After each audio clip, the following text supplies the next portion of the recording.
Bismillahirrahmanirrahim. Alhamdulillahirabbil alamin. Wassalatu wassalamu ala asyrofil anbiya'i wal mursalin wa ala alihi washabbihi ajmain. Amma ba'd. Bapak Ibu dan para jamaah, marilah kita panjatkan puji syukur kehadirat Allah Subhanahu wa taala yang pada pagi ini kita masih berkesempatan untuk sholat subuh berjamaah di Masjid Al-Iqra ini dalam keadaan sehat walafiat. Salawat dan salam senantiasa kita curahkan kepada junjungan kita Nabi Muhammad sallallahu alaihi wasallam. Bismillahirrahmanirrahim. Assalamualaikum warahmatullahi wabarakatuh. Alhamdulillahi ala ihsanih wa syukru lahu ala taufiqihi wa amtinanih. Ashhadu an la ilaha illallah wahdahu la syarika lah ta'ziman li sya'nih wa ashhadu anna Muhammadan abduhu wa rasuluhu ad-da'i ila ridwanih. Allahumma salli wa sallim wa barik ala nabiyyina Muhammadin wa ala alihi wa ashabihi wa ikhwanih. فقال الله تعالى في كتابه الكريم أعوذ بالله من الشيطان الرجيم يرفع الله الذين آمنوا منكم والذين أوتوا العلم درجات. Bapak Ibu jamaah Masjid Al-Iqra rahimani wa rahimakumullah. Semoga Allah Subhanahu wa taala senantiasa memberikan nikmat iman Islam kepada kita semuanya, memberikan nikmat istiqamah dan husnul khatimah. Bersyukur kepada Allah dengan melafalkan kalimat alhamdulillahi rabbil alamin. Berselawat kepada Rasulullah sallallahu alaihi wasallam. Senantiasa kita mengucapkan Allahumma salli ala Muhammad. Jemaah yang dirahmati Allah, kita masih bahas surat Al-Falaq dan kita sampai pada pembahasan ayat yang terakhir. Pada bahasan kemarin telah kita jelaskan panjang lebar makna falaq, kemudian makna per ayat beserta tafsirannya, dan yang terakhir kemarin kita menjelaskan ayat wa min syarrin naffatsati fil 'uqad, dan dari keburukan penyihir-penyihir wanita fil 'uqad yang menghembuskan di dalam ikatan. Disebutkan oleh Allah Subhanahu wa taala di sini wanita dengan lafaz an-naffatsat, tetapi tidak memungkinkan ini juga mencakup laki-laki jika yang dimaksud di sini an-naffatsat kembali kepada jiwa. Jiwa di sini masuk juga perempuan dan laki-laki. Karena yang mengembuskan di sini bisa perempuan jiwanya, bisa juga laki-laki. Disebutkan penyihir wanita karena pada waktu dulu yang sering melakukan sihir dalam bentuk hembusan itu wanita. Ibu-ibu wanita itu lebih sakti dari laki-laki. Karena jiwa perempuan itu meluap-luap daripada bapak-bapak. Bapak itu santai mawon, Pak. Santai gitu. Kalau ini santai. Ibu-ibu biasanya lebih frontal menikah. Maka yang sering membuskan ini ditiup sihir dengan cara meniup itu dulu yang sering perempuan.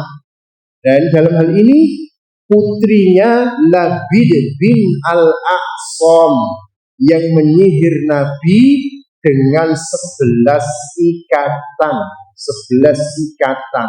Kemarin sudah kita jelaskan, yang perikat itu ditiup sambil dibacakan mantra.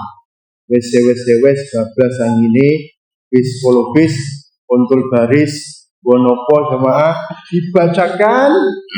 Dan Nabi Shallallahu Alaihi Wasallam diajarkan oleh malaikat Jibril kalau ingin lepas dari sihir dalam bentuk ikatan, harus dilepas perikatan itu dan dibacakan Al-Falaq dan An-Nas.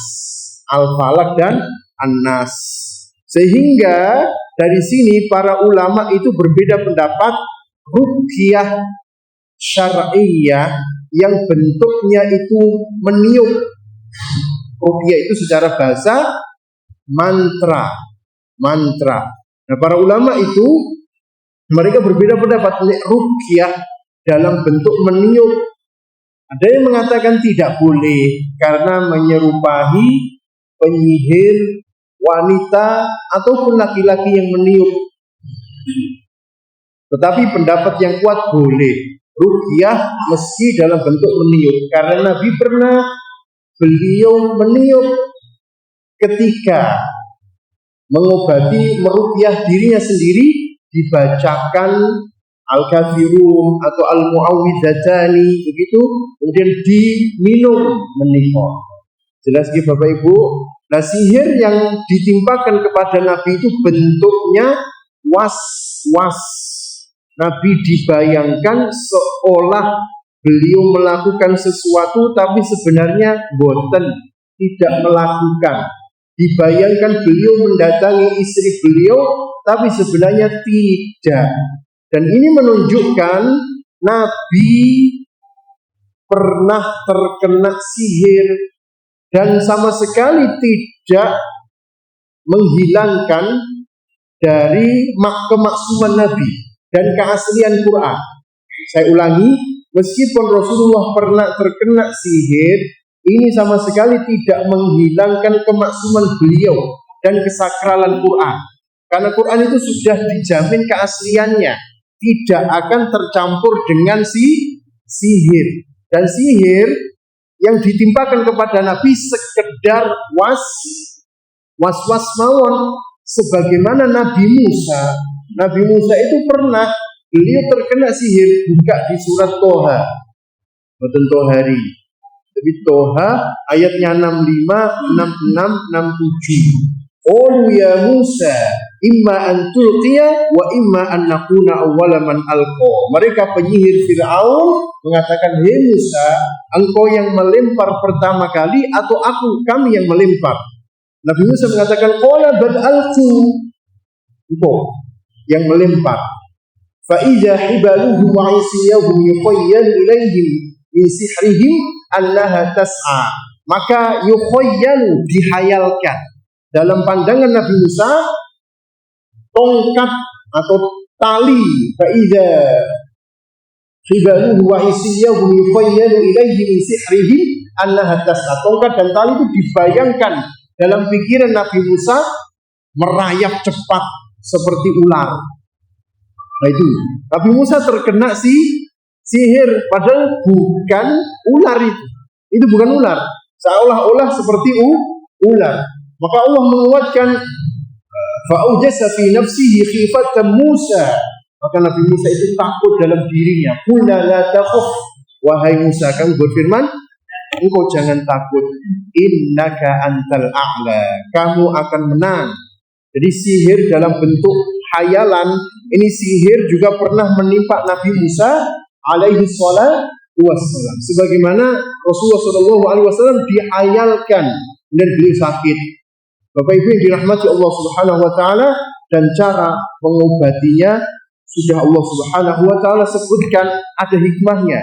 Kenapa Nabi pernah terkena sihir? Kalau Nabi tidak pernah terkena sihir, Bapak Ibu, panjenengan tidak akan tahu cara mengobati sihir itu bagaimana. Enggak akan tahu. Ada hikmahnya. Nabi terkadang juga pernah lupa. Kalau Nabi tidak pernah lupa ketika sholat, Bapak Ibu bingung buat cara benarkan sholat kalau salah. Iya, ada hikmahnya. Nabi terkadang beliau pernah kesiangan sekali seumur hidup dengan sahabat. Ketika safar dalam hadis riwayat Bukhari, Bilal diminta membangunkan, tapi muadzinnya ketiduran, malah dibangunkan oleh Nabi. Kira-kira waktu duha dibangunkan Bilal. Janjimu bagaimana Bilal? Nah, dari sini Nabi mengajarkan kepada kita kalau kesiangan seluruh masyarakat di situ, maka harus adzan, meskipun jam 7 subuh. Karena nggak dengar apa-apa. Berani mboten jemaah? Orang wani. Ini Nabi cuma sekali seumur hidup. Beda dengan Kanjeng Pardi. Kalau Kanjeng Pardi berkali-kali kesiangan subuhnya. Jam 8, jam 7. Nabi, beliau tawaf pernah naik onta. Dan ini ada barokahnya. Seandainya Nabi tawaf itu berjalan terus, maka orang itu akan mengira syarat sah tawaf harus jalan kaki. Seorang pengajar, dia tidak boleh mengajarkan sesuatu yang susah terus, termasuk dalam hal ini kriminal. Kalau seorang guru yang susah tok diajar, harus dia mudah, mengajarkan yang mudah. Ini syarat minimal diterimanya ibadah. Beliau pernah sholat, Nabi SAW mengajarkan kepada Jabir menika pakai sarung mawon, dan syarat sah sholat niku minimal pakai sarung pusat sampai lutut tertutup pun sah. Tapi jadi gawe terus menerus kayak beliau hanya mencontohkan terkadang syarat minimal diterimanya sah ibadah. Dan seorang guru yang baik itu kadang dia mencontohkan yang ringan seperti itu. Bapak Ibu yang dirahmati Allah, Nabi pernah terkena sihir karena Allah ingin mengajarkan kepada kita cara penyembuhan sihir itu seperti apa. Kemudian yang terakhir, ayat yang terakhir, wa min syarri hasidin idza hasad, dan dari kejelekan orang yang hasad apabila dia hasad. Wal hasidu huwallazi yuhibbu zawalan ni'mati 'anil mahsudi. Dan orang yang hasad itu dia ingin nikmat pada orang lain itu hilang. Nikmat pada orang yang dihasati itu hilang. Sebagian ulama mendefinisikan hasad niku nopo. Hasad itu berharap nikmat pada orang lain hilang. Sebagian ulama mendefinisikan nopo, berharap nikmat pada orang lain itu hilang. Tetapi sebagian ulama lagi mendefinisikan seperti Ibnu Taimiyah mendefinisikan hasad itu al-bughdu wal karahatu, benci, tidak senang, lima yarahu, terhadap apa yang dia lihat, an husnil mahsud, dari kebaikan orang yang dihasati. Jadi sekedar tidak senang, seseorang itu benci, termasuk sudah hasad. Tidak harus nikmat itu hilang, tidak harus. Dia berkeinginan nikmat itu hilang, tidak harus. Sekedar dia tidak senang, nikmat yang Allah berikan pada orang lain itu termasuk hasad. Dalam istilahnya SMS, senang melihat orang lain susah, susah melihat orang lain senang. Wonten masyarakat kathah boten Bapak Ibu. Oke, ini tanda-tanda orang yang hasad dan tidak termasuk seorang mukmin yang sempurna nikmatnya. Karena Nabi SAW beliau mengatakan, la yu'minu ahadukum, tidak sempurna keimanan salah seorang di antara kalian hatta yuhibba li akhihi ma yuhibbu li nafsihi, sampai dia mencintai untuk saudaranya apa yang dia cintai untuk dirinya sendiri. Hadis ini sering diterjemahkan dengan terjemah yang keliru. Sering diterjemahkan dengan terjemah gini, tidak sempurna keimanan salah seorang di antara kalian sampai dia mencintai saudaranya sebagaimana dia mencintai dirinya sendiri. Ini terjemah yang keliru. Terjemah yang benar, tidak sempurna salah seorang di antara kalian sampai dia mencintai li akhihi, ma, di sini ada ma, apa-apa, sampai dia mencintai apa-apa li akhihi, untuk saudaranya, ma yuhibbu li nafsihi, apa yang dia cintai untuk dirinya sendiri. Maksudnya Bapak Ibu kalau dapat nikmat seneng, harusnya seneng juga orang lain mendapatkan nikmat. Panjenengan ketika dapat musibah susah, jenengan harusnya susah juga ketika orang lain mendapatkan musibah. Itu seorang mukmin yang sejati. Dan hasad ini berbahaya sekali, sangat berbahaya. Fayas'a fi zawaliha bima yaqdiru alaihi minal asbab. Maka dia itu, orang yang hasad ini berusaha menghilangkan nikmat orang lain dengan apa yang dia mampu, sebab-sebab yang dia mampu, apa wae dilakukan untuk menghilangkan nikmat orang lain. Kalau bisa dengan tindakan akan dia lakukan. Dengan tindakan. Mungkin dengan cara dicuri nikmat pada orang lain, dihancurkan nikmat pada orang lain. Kalau tidak bisa dengan perbuatan, dia akan melalui cara ucapan, difitnah. Difitnah padahal tonggone untuk hadiah, promosi juga jabatan, terus bisa beli, alhamdulillah bojone ditukokno cincin emas. Difitnah iku mono ora emas, kuningan. Gelangnya iku gak emas yuk, iku kuningan. Atau difitnah jabatannya melalui gak bener dan sebagainya. Itu orang yang hasad, sangat berbahaya. Nah, Bapak Ibu, Umar bin Abdul Aziz itu beliau pernah mengatakan, saya tidak pernah melihat orang yang menzolimi mirip seperti orang yang dizolimi, melainkan orang yang hasad. Wong hasad itu kan zolim, tapi dia itu seperti orang yang terzolimi karena batinnya tersiksa. Nek wong hasad itu nggak akan bahagia, yakin, karena hidupnya ngurusi orang lain, nggak akan bahagia. Sedikit-sedikit sumpah, susah, dia nggak bahagia. Nah, maka dalam hal ini minimal orang hasad itu bahayanya Bapak Ibu, dia bisa menyebabkan penyakit ain. Saya ulangi, kalau tadi kan dia berusaha untuk menghilangkan nikmat orang lain dengan perbuatan, akan dia lakukan. Kalau dengan perbuatan bisa. Kalau tidak bisa dengan perbuatan, dengan ucapan. Kalau tidak bisa dengan ucapan, dia lakukan, kalau dia diam saja bahaya. Orang hasad itu bahaya. Kenapa? Karena dia bisa menyebabkan ain. Jadi kaidahnya ngeten. Setiap orang yang menyebabkan ain itu pasti hasad.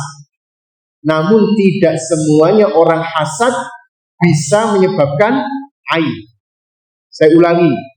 Semua orang yang menyebabkan ain itu pasti hasad. Tapi tidak semua orang hasad bisa menyebabkan ain. Karena ain tertimpa pada orang atas izin Allah. Kalau Allah tidak mengizinkan, tidak bisa. Dan Nabi mengatakan dalam hadis riwayat Muslim, wal ainul haqqo, dan penyakit ain itu benar.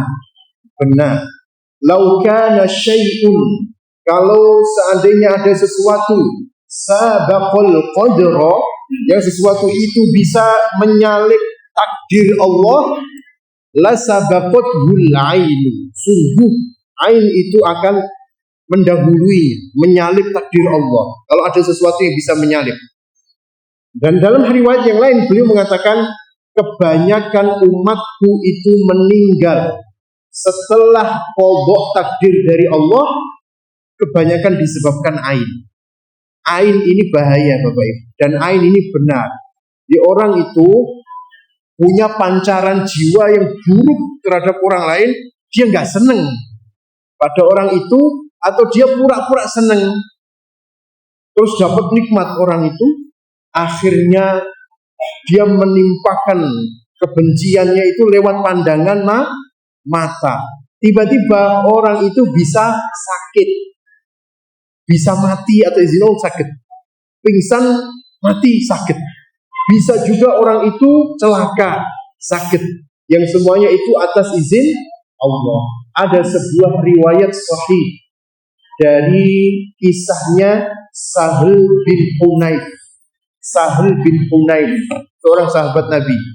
Sahal bin Hunayf ini suatu saat dia mandi di wilayah daerah Harorah, dan dia melepaskan jubahnya.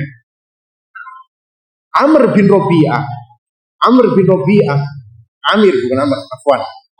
Robi'ah itu melihat pundaknya Sahal bin Hunayf yang putih, pada laki-laki ini Pak, putih mulus koyok sego, hanya putih ini Pak. Sahal bin Hunayf ini dilihat oleh Amir bin Robi'ah. Amir mengatakan, alangkah bersihnya punggung ini, bahkan mengalahkan gadis yang dipingit perawanku. Jadi dia muji, bahkan muji mawon sakit terkena air. Nah seketika itu Sahal bin Hunayf pun pingsan, sakit, kemudian dijenguk oleh Nabi. Sahal, nah, ada apa denganmu? Sahal bin Hunayf menceritakan yang dikatakan oleh Amir bin Robi'ah, bahwa Amir bin Robi'ah melakukan ini dan ini. Kemudian Rasulullah mengatakan, kenapa ada salah seorang di antara kalian yang mencelakai saudaranya? Kenapa dia tidak mendoakan doa keberkahan? Jadi di sini ada pelajaran, kalau kita melihat saudara kita dapat nikmat, kita doakan, barakallahu alaihi, barakallahu laka, barakallahu fikum, atau fika, atau fiki. Kita doakan moten, semoga Allah memberkahimu. Nah, itu sahih Bapak Ibu. Kalau kita doakan seperti itu dalam hadis yang lain, mangke malaikat akan mendoakan dengan doa yang sama. Jenengan akan dapat harta rezeki yang sama, insya Allah. Dan cara menyembuhkan penyakit hasad niki, Bapak Ibu, kita tidak boleh dalam masalah dunia melihat yang lebih tinggi. Kita harus bersyukur nerimo pantun. Karena orang hasad ini nggak bisa nolak takdir dari Allah. Dia harus lihat dalam dunia, kata Nabi, lihatlah yang lebih kurang darimu. Jangan lebih tinggi. Nek tinggi terus, nggak akan ada puasnya, nggak akan ada bersyukurnya. Yang pertama, kemudian yang kedua, dia harus merenungi bahwa hasad ini bisa membakar kebaikan orang.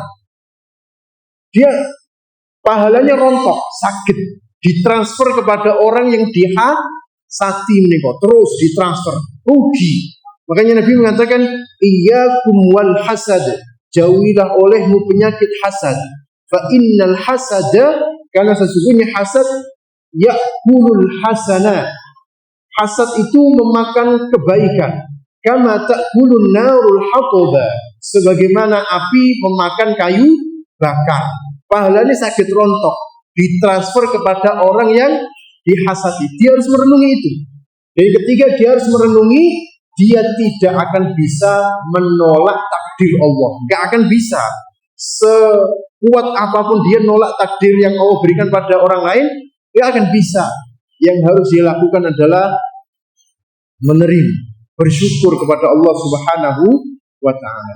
Jamaah yang dirahmati Allah Subhanahu wa ta'ala, maka di sini diperlukan untuk ilal isti'adzati billah min syarrihi wa ibtali kaidihi.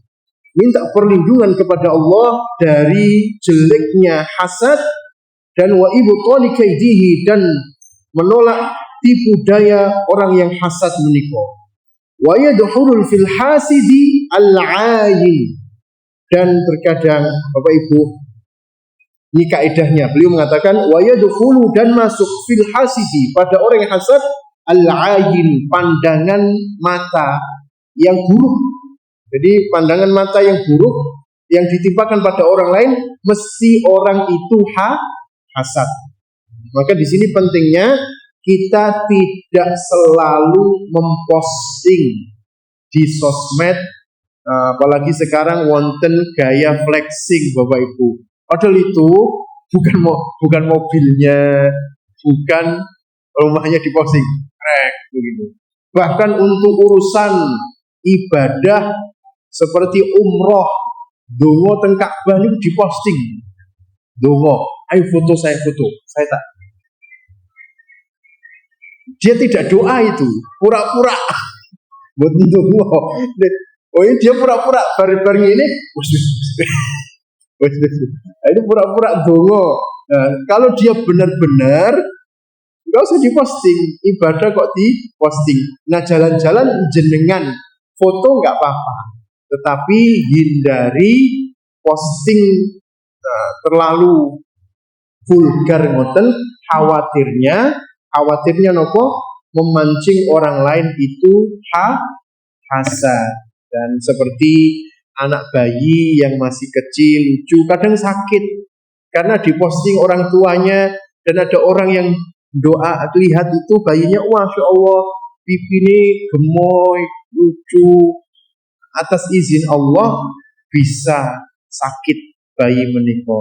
Dan hasad niki jamaah yang dirahmati Allah terkadang juga bisa mengenai harta, sakit. Makanya Nabi dalam hadis riwayat Abu Dawud beliau mengatakan, Allahumma sami-sami inni as'aluka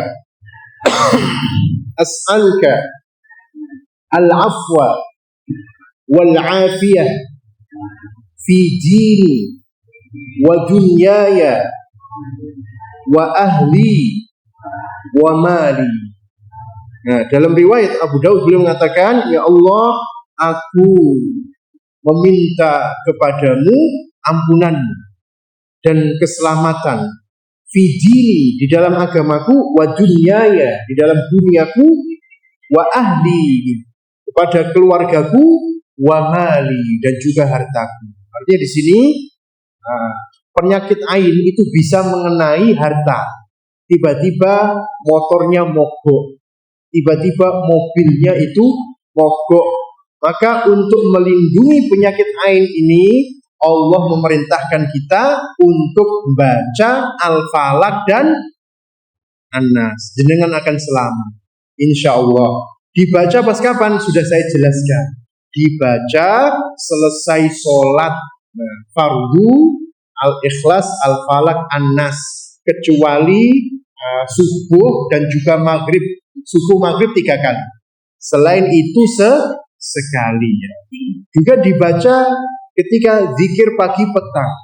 Zikir pagi petang lupa panjenengan baca pas sholat pun cukup menika. Beliau Rasulullah Shallallahu Alaihi Wasallam beliau bersabda, Iqra Qul huwallahu ahad. Bacalah Qul huwallahu ahad wal muawwidzatain, dan surat al-muawwidzatain, 2 surat untuk perlindungan. Salasa marrat, 3 kali kata beliau. Hina tumsi wa hina tusbih, ketika sore dan ketika pagi. Takfika min kulli syai', niscaya mencukupimu dari segala sesuatu. Insyaallah akan dilindungi oleh Allah Subhanahu wa taala. Maka Nabi itu ketika turun Al-Falaq dan An-Nas, beliau tidak minta perlindungan kepada Allah dengan berbagai macam perlindungan sebagaimana yang beliau lakukan sebelumnya, tapi beliau mencukupkan baca Al-Falaq dan An-Nas, cukup menika, pun cukup semuanya.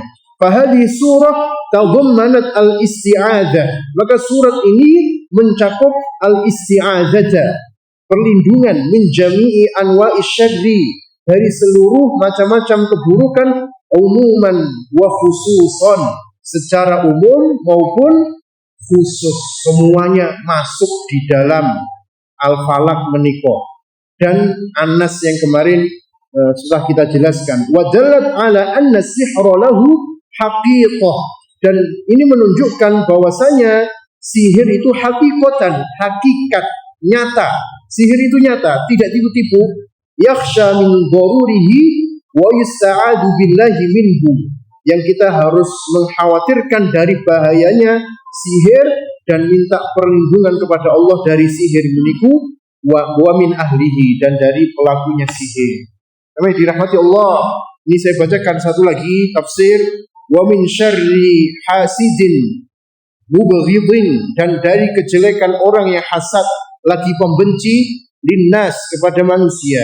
Idza hasadahum ala ma wahabahu Allahu min ni'amin, atas hasad yang ia timpakan kepada mereka dari apa yang Allah anugerahkan berupa nikmat. Terkait nikmat, Bapak Ibu, kita sebisa mungkin nikmat menika jangan sering flex pamer, flexing. Kalau sekedar menampakkan nggak apa-apa. Ini perlu dicatat. Beda dengan menampakkan dengan pamer. Kalau menampakkan itu dianjurkan oleh Allah. Allah mengatakan, wa amma bi ni'mati rabbika fahaddits. Maka nikmat Tuhanmu harus engkau ceritakan, tampakkan menika mboten napa-napa. Pakai pakaian baru karena dikasih rezeki oleh Allah tidak apa-apa. Tapi nggak usah diposting di sosmed. Alhamdulillah beli baju baru, nggak usah. Sak ngerti nih. Beli mobil baru, nggak usah diposting harga Pajero Sport. Alhamdulillah terbeli ya. Ini memancing orang hasad buaya tenan. Nggak usah. Sak ngerti nih. Nah, kalau nikmat ditampakkan, dianjurkan oleh Allah Subhanahu wa taala. Adapun untuk diumumkan, pamerkan di mana-mana, tidak usah. Ya. Semoga bermanfaat, jangan dirahmati Allah atas apa yang kita pelajari. Kalau ada yang ditanyakan, saya silakan. Waalaikumsalam.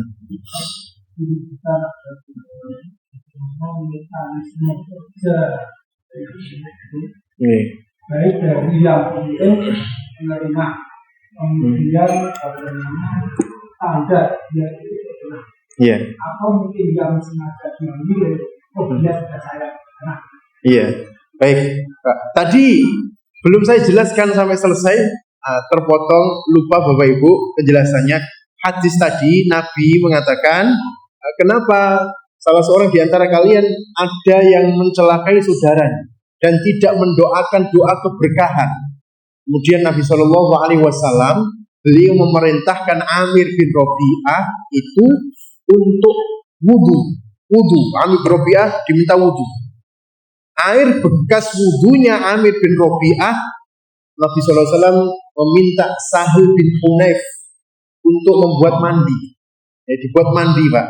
Jadi cara mengobati penyakit ain yang pertama adalah membuat mandi bekas wudu orang yang menyebabkan penyakit ain, langsung sembuh itu. Sahal bin Hunayf langsung sembuh. Dipakai mandi, diguyur semuanya, sembuh. Atau membuat mandi bekas mandinya. Bagaimana tahu kita orang itu menyebabkan ain? Nah, itu yang susah. Nabi Shallallahu Alaihi Wasallam diceritani oleh Sahal bin Hunayf. Tadi Amir bin Robi'ah mengucapkan seperti ini ya Rasulullah. Kemudian Nabi memerintahkan Amir bin Robi'ah wudu.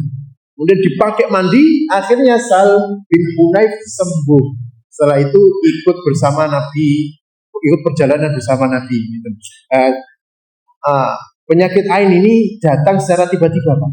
Nggak ada prosesnya di situ. Langsung tiba-tiba ngeblak. Tiba-tiba langsung sakit. Ya. Orang itu gubeting banget dengan nikmat yang ada pada orang lain. Tapi nggak semuanya kena. Nggak semuanya. Itu semuanya atas izin Allah Subhanahu wa taala. Hati-hati Bapak Ibu, kita harus menghindari penyakit hasad ini karena memakan kebaikan. Nggak ada baiknya orang hasad. Dan orang hasad itu nggak akan bahagia seumur hidupnya, dia tidak akan bahagia karena ngurusi orang lain. Dan saya jelaskan lebih luas lagi karena ada yang terlupa. Hasad itu ada 3. Saya jelaskan secara ringkas. Yang pertama, ada yang disebut ghibthah. Ghibthah ini hasad di dalam kebaikan, untuk meniru kebaikan orang lain. Hukumnya boleh. Nek ghibthah boleh. Ada orang lain ahli ibadah ingin niru ibadahnya. Ada orang lain dermawan ingin niru kedermawanannya. Itu boleh. Berdasarkan hadis riwayat Imam Bukhari, la hasada illa fitnatain. Tidak boleh orang itu hasad kecuali kepada 2 golongan. Rajulun atahullahu Quran. Seseorang yang diberikan Al-Quran. Dia membaca Quran itu ana al-laili wa ana an-nahar. Malam dan siang. Ya santri, kalian diberikan Quran di dadanya, dibaca siang malam. Kemudian ada orang lain ingin niru, itu boleh. Ingin niru kebaikannya. Kemudian rajulun atahullahu malan, seseorang diberikan harta, kemudian dia menginfakkan hartanya malam siang. Ingin niru kedermawanannya boleh, tapi kalau berharap muga-muga dunyane entek enggak oleh. Dosa gede menikah. Kemudian yang kedua, hasad yang belum dicatat dosa. Belum. Hasad yang belum dicatat dosa ini orang yang benci nikmat pada orang lain tapi tidak menjelek-jelekan. Dia setelah setan membisiki hasad, ditepis, berusaha dia hilangkan, ditepis terus. Hasad ditepis terus. Oh, orang yang kedua tidak dicatat dosa tapi imannya tidak sempurna. Harusnya dia senang. Yang ketiga, hasad yang dicatat dosa. Dia memelihara hasad itu, bahkan berusaha menghilangkan nikmat, menjelek-jelekan orang yang dihasati. Ini yang dosa besar. Semoga bermanfaat. Ibu, insya Allah media bisa Pak? Ada, bisa. Sakit. Lihat media sakit. Pokoknya ini bahayanya dan kita harus sering baca Al-Falaq dan Anas. Jadi kan mau Al-Falaq Anas pas motoran, pas goreng tempe. Kalau tuh bil falaq misalnya makal mesin seng. Digeninya meledas dua. Mati syahid. Tapi ini jenengan pas goreng niku dangdutan, joget-joget, TikTok, joget-joget, dua mati sangit. Ya, semoga ya. Assalamualaikum warahmatullahi wabarakatuh.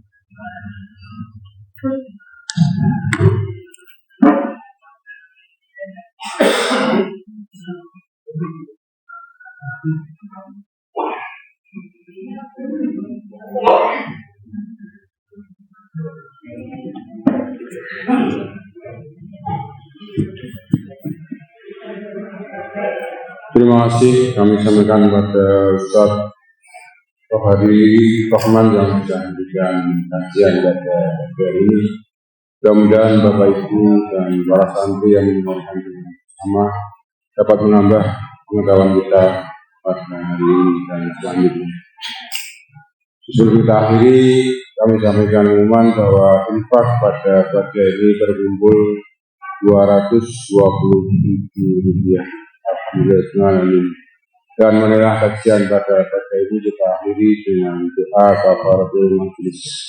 Subhanakallahumma wa bihamdika asyhadu an la ilaha illa anta astaghfiruka wa atubu ilaik. Alhamdulillah. Assalamualaikum warahmatullahi wabarakatuh. Moga seperti biasa kita berada di sebelah utara untuk menikmati sarapan pagi. Moga Pak Ustaz.